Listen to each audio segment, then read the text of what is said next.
जय गुरुदेव। और दोस्तों, मेरे चैनल बेस्ट हिंदी कहानी में आपका एक बार फिर से हार्दिक स्वागत है। देखिए, आज मैं आपके सामने जो कहानी आपको कथा सुनाने वाला हूँ वो सबरी माता की कहानी है, उनकी कथा है। शायद हो सकता है कि आपको इस पूर्ण कथा के बारे में ज्ञान नहीं हो और ना ही आपको पता हो। कुछ विचित्र बातें हैं कि सबरी के खून से कैसे एक तालाब, एक बूंद खून से कैसे एक तालाब पूरा लाल हो गया, जो कि भगवान राम भी उसको साफ नहीं कर पाए। तो आइए मैं इस कथा को शुरू करता हूँ। देखिए, बात भगवान राम के जन्म से बहुत पहले की है कि जब भील आदिवासी कबीले के एक मुखिया थे अज नाम के, तो उनके घर बेटी पैदा हुई थी दो। तो उनमें से एक का नाम श्रमणा था और दूसरी का नाम सबरी था। अब सबरी की जो माँ थी वो इंदुमती थी और उससे वो बहुत ज़्यादा प्यार करती थी।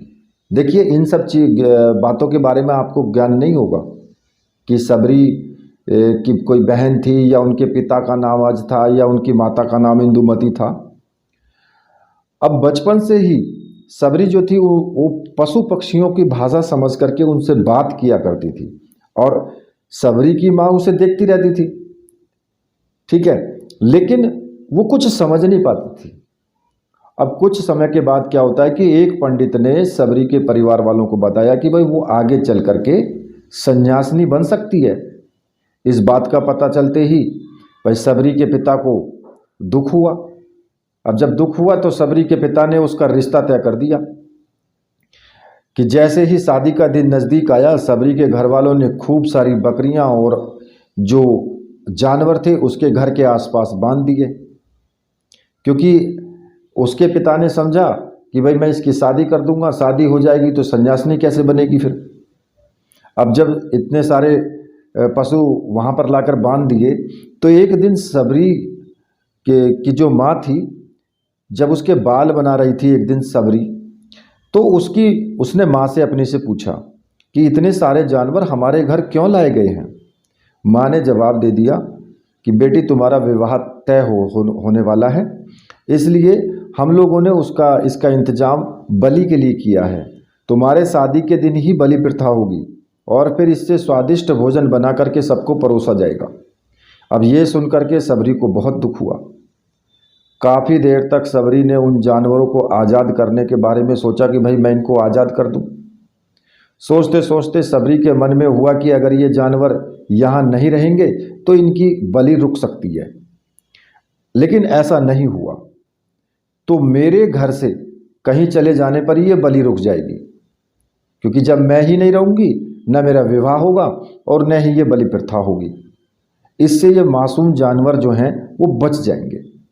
अब इसी सोच में जानवरों को रखी गई जगह पर सबरी पहुंची तो उसने सोचा कि वो उन्हें खोल देती हूँ भाई, लेकिन वो ऐसा नहीं कर पाई और उसके बाद में सबरी जंगल की तरफ भागने लगी। अब भागते भागते वो जितनी सबरी ऋषिमुख पर्वत पर पहुंच गई। वो अब वहाँ उस वक्त में करीब 10,000 ऋषि जो वहाँ पर रहते थे।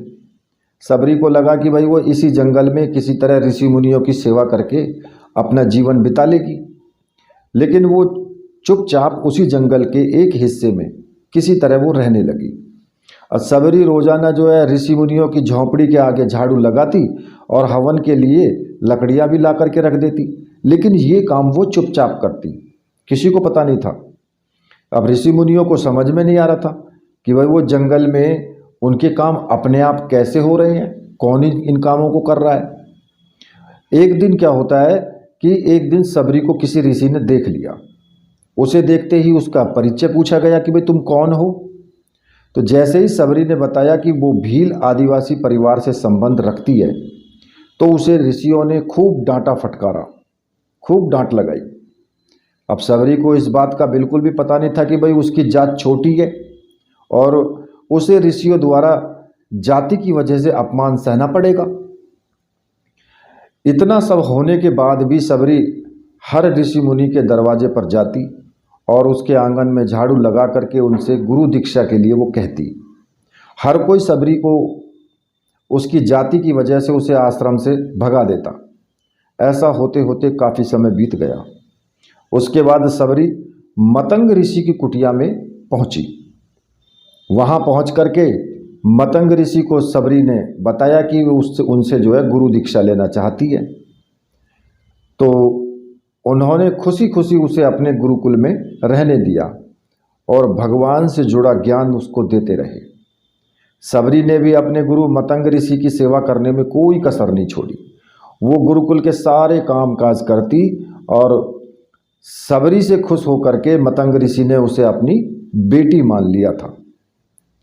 समय के साथ साथ मतंग ऋषि का भी शरीर जो बूढ़ा हो गया था, जर्जर हो गया था।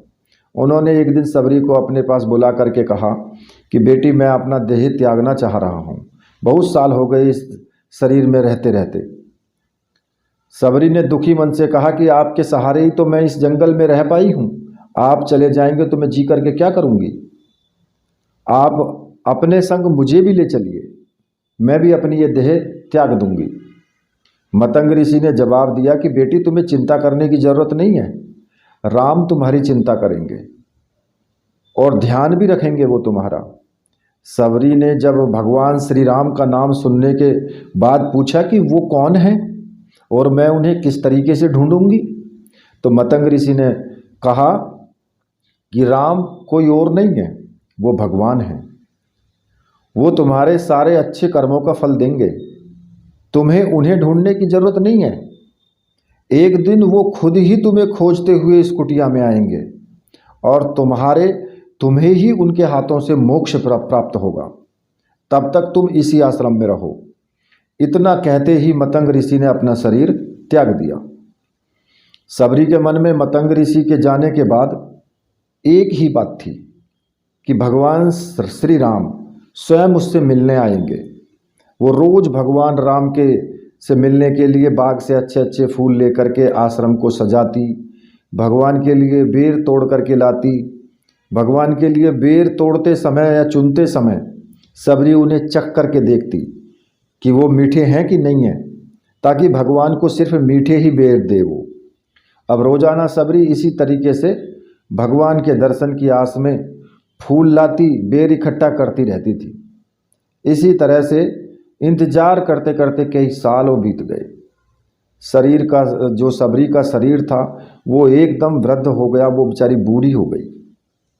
एक दिन आश्रम के पास ही तालाब में सबरी पानी लेने के लिए गई। तभी पास के ही एक ऋषि ने उसे अछूत कहते हुए वहां से भागने के लिए कहा और एक पत्थर उसको उठा करके मार दिया। वो पत्थर जब सबरी को लगा तो उसे चोट लगी और खून उसके बहने लगा। बहते हुए खून की एक बूंद उस तालाब के पानी में गिर गई। तभी पूरा तालाब का पानी खून में ही बदल गया। सारा तालाब का पानी लाल ही लाल हो गया।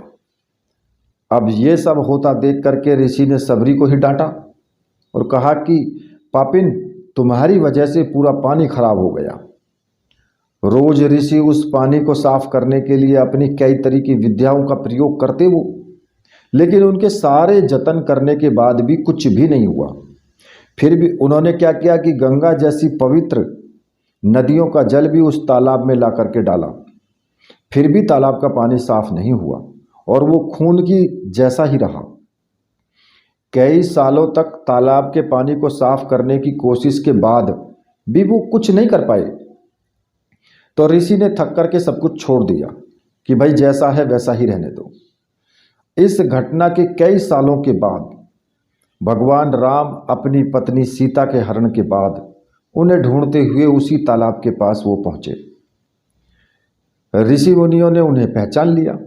अब भगवान को वहां देख करके ऋषियों ने तालाब का पानी साफ करने के लिए भगवान को अपने पैर उसमें डालने के लिए कहा। तो भगवान श्री राम ने अपने पैर उसमें डाल दिए, लेकिन पानी जैसा का तैसा ही रहा। पानी फिर भी वो लाल का लाल ही रहा। ऋषि मुनियों ने भगवान से कई और तरह के भी जतन करवाए, लेकिन वो पानी जस का तस ही रहा। खून जैसा ही वो बना रहा।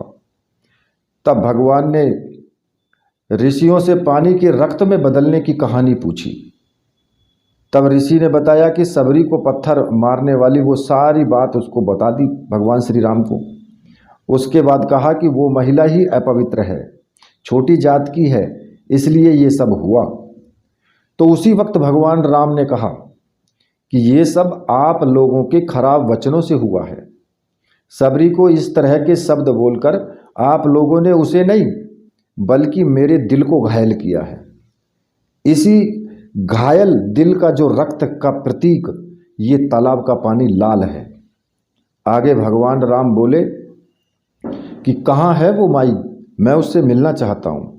तब तक सबरी उसी तालाब के पास पहुँच जाती है और इसी दौरान सबरी के पैर में एक ठोकर लगती है और कुछ धूल की थोड़ी सी धूल उस तालाब में गिर जाती है। तभी सारा पानी एकदम साफ हो जाता है। भगवान सबसे कहते हैं कि देखिए, आप लोगों ने क्या कुछ नहीं किया, लेकिन पानी बिल्कुल भी साफ नहीं हुआ। अभी सिर्फ इसके पैर की धूल ही से ही पानी तालाब का पानी साफ कर दिया। थोड़ी सी धूल ने ही तालाब का पूरा पानी साफ कर दिया। भगवान राम को सबरी पहचान चुकी थी। उन्हें प्रणाम करके सबरी ने कहा कि भगवान, आप मेरे साथ कुटिया में चलिए। भगवान ने भी खुशी खुशी सबरी के साथ वो चल दिए। अब फूलों से सबरी ने भगवान राम का स्वागत किया। वो सीधे बेर तोड़ने के लिए भाग गई और चक चक कर उनके लिए बेर तोड़ करके वो लाई। उन्होंने बड़े ही प्यार से भगवान राम और उनके भाई लक्ष्मण को बेर दिए। भगवान राम ने भी उतने ही प्यार से उन बेरों को खाना शुरू कर दिया। तभी बेर देख करके मुंह बनाते हुए लक्ष्मण ने कहा कि भैया, ये बेर झूठे हैं, इन्हें आप कैसे खा सकते हैं। भगवान ने जवाब दिया कि लक्ष्मण, ये झूठे नहीं हैं बल्कि बहुत मीठे हैं। सबरी माई हम सबके लिए बहुत प्यार से तोड़ करके लाई है। इतना कहकर भगवान राम प्यार से उन बेरों को खाने लगे। भगवान ने जाते हुए सबरी माई से कहा कि आप मुझसे जो चाहे वो मांग सकती हैं। सबरी ने उनसे कहा कि मतंग ऋषि के कहने पर मैं आज तक सिर्फ आपके दर्शन करने के लिए जी रही थी। अब आप ही मुझे मोक्ष प्रदान कीजिए। मैं अपना शरीर आपके सामने ही त्यागूंगी। और उसी वक्त सबरी ने अपना शरीर त्याग दिया। भगवान राम ने अपने हाथों से उसका अंतिम संस्कार किया और सीता माता की खोज में आगे बढ़ गए। इस तरह से ऋषि मतंग की बात सच साबित हुई और सबरी को भगवान राम के दर्शन भी हुए। तभी से भगवान राम को सबरी के राम कहा जाने लगा। देखिए, अगर हमारे अंदर सच्ची श्रद्धा हो, सच्चा विश्वास हो, तो भगवान के दर्शन जरूर होते हैं। इस कहानी से हमें यही सीख मिलती है। जिन भाइयों को कहानी पसंद आई है वो चैनल को सब्सक्राइब करें, कहानी को लाइक और शेयर ज़रूर करें, जिससे कि और दूसरे लोगों को भी इस कथा के बारे में ज्ञान हो सके। इसी के साथ मैं आपसे विदा लेता हूँ। दूसरी कहानी आपके सामने लेकर के फिर उपस्थित होऊंगा। जय गुरुदेव।